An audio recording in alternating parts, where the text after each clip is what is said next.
Thomas the Tank Engine and Friends. Take and Play and Tank Along Adventures. Episode 14. Spencer's Express. Goran is the fastest engine on the island of Sodor. He is one of the oldest engines who lived on Sodor for a very long time. His job on the island of Sodor is pulling the express.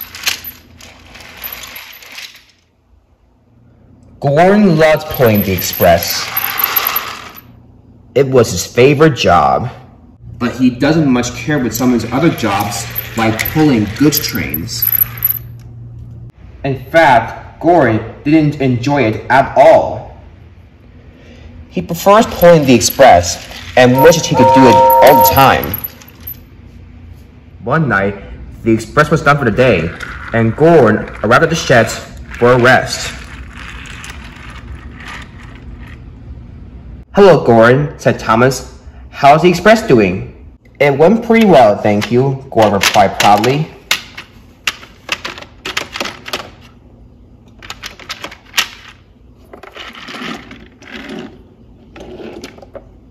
"And where's Percy?" he added. "Don't you remember, Goran?" asked Edward. "Percy's out delivering the mail." "All right," replied Goran. "Sorry I asked, because I don't usually deliver the mail. I always pull the express. Plus, the mail train is a job for a small engine like Percy." "Nonsense," chuffed Thomas. "All work is important, neither for small or big engines like you." Just then, the engines heard a whistle. They knew who that was. There, chuffing towards the turntable, was Spencer. "Oh, hello, Spencer," said Goran. "Haven't seen you in a while."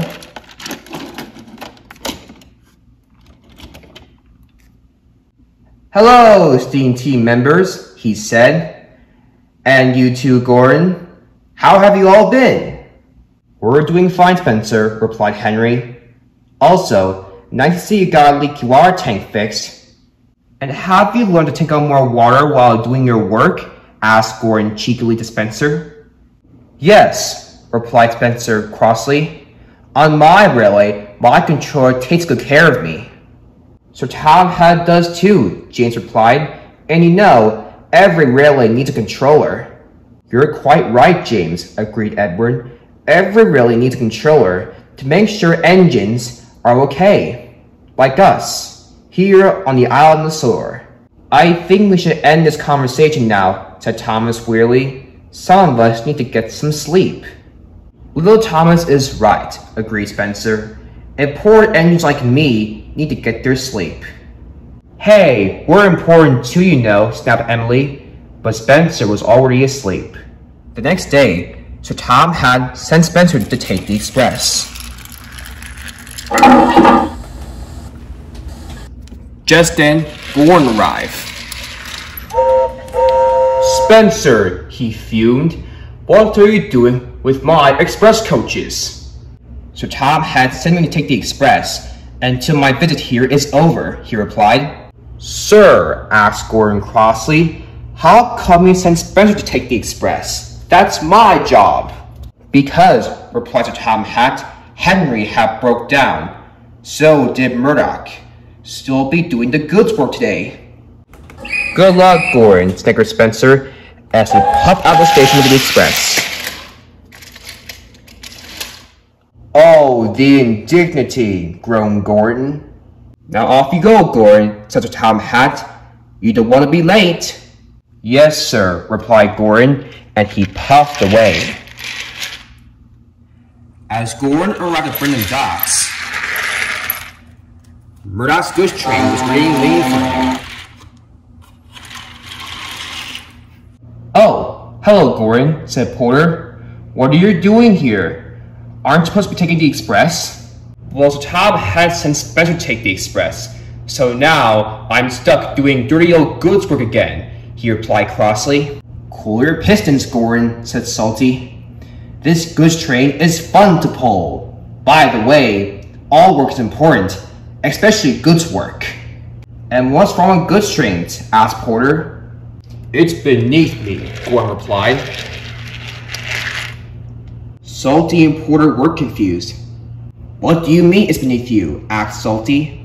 "It's simply out of the question," Gordon fumed as he puffed away with the goods train.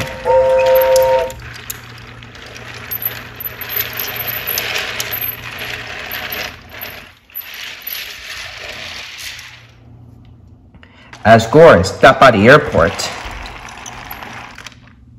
Spencer came zooming in with the express. "Spencer," he called, "slow down. I don't usually go that fast while taking the express." "None of your business, Gordon, and keep your mind on your own job." "He'll be in trouble soon," said Percy as he chuffed by. Gordon had to agree as he continued on his way. Soon Spencer arrived at Ulster Castle. "Hello, Spencer," said Hank. "What are you doing here?" "I'm here for a visit," he replied. "And during my visit, Sir Tom has sent me to take the express." "And where's Gordon?" asked Caitlin.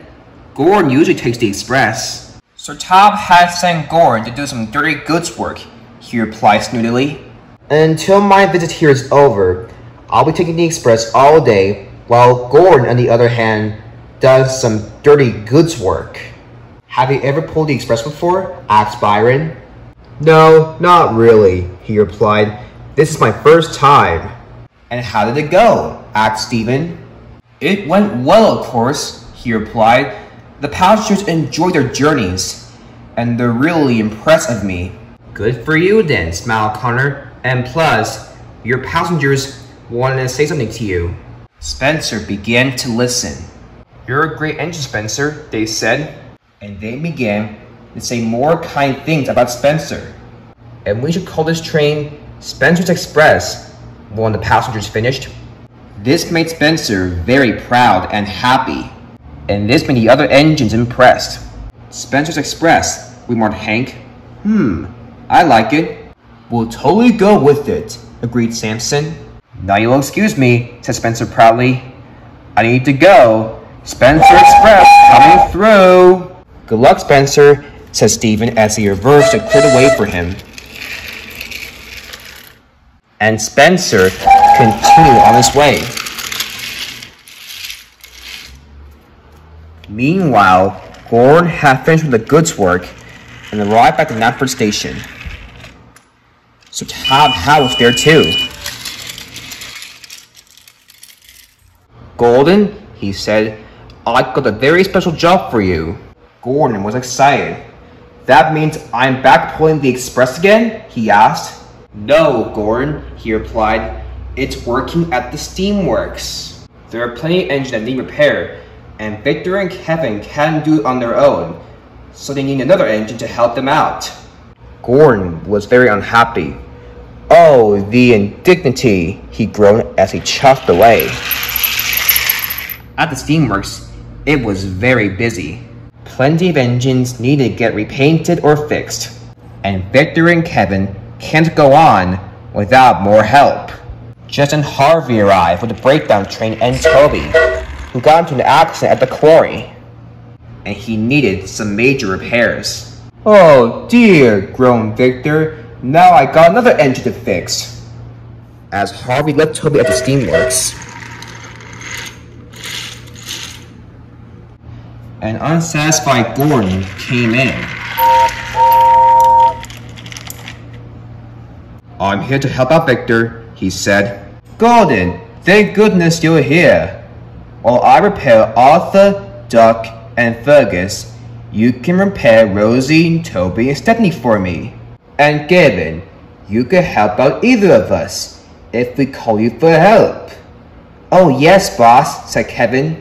"Now come on, Gordon," said Victor. "Let's get started." When Gordon and Victor began to repair the engines, Spencer came by pulling the express, still going at high speed. Gordon was beginning to feel jealous. Meanwhile, Spencer was at Knapford Station as Gordon chuffed in.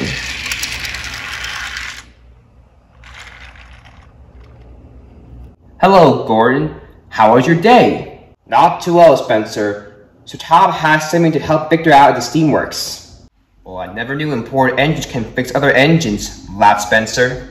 And plus, I came up with a great name for this train. I call it Spencer's Express.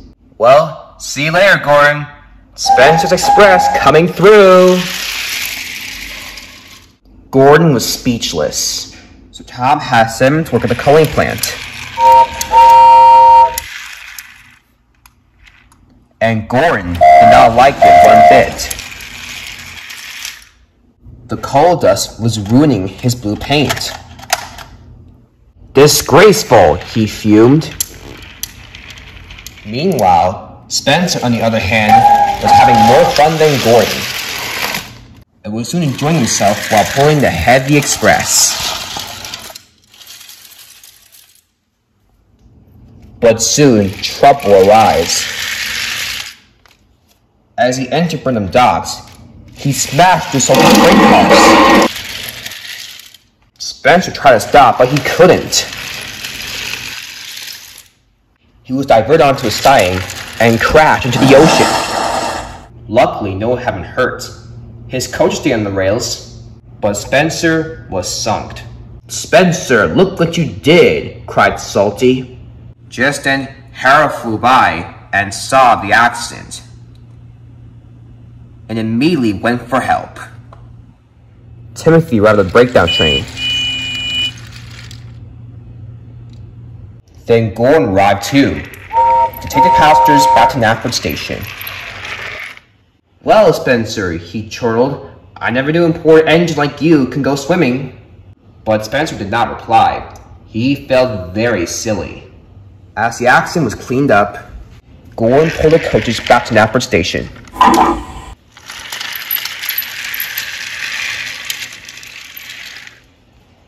As he got there, the passengers climbed out and began to say and complain to Tom Hat what a bad railway this was. "Settle down, everybody," he said. "As you can see that Spencer is going to be sent away from my island in disgrace and won't be visiting for a while, so Gordon will be your engine from now on. If you don't mind, Gordon." "Oh yes, sir," he replied. "I do mind, and thank you, sir."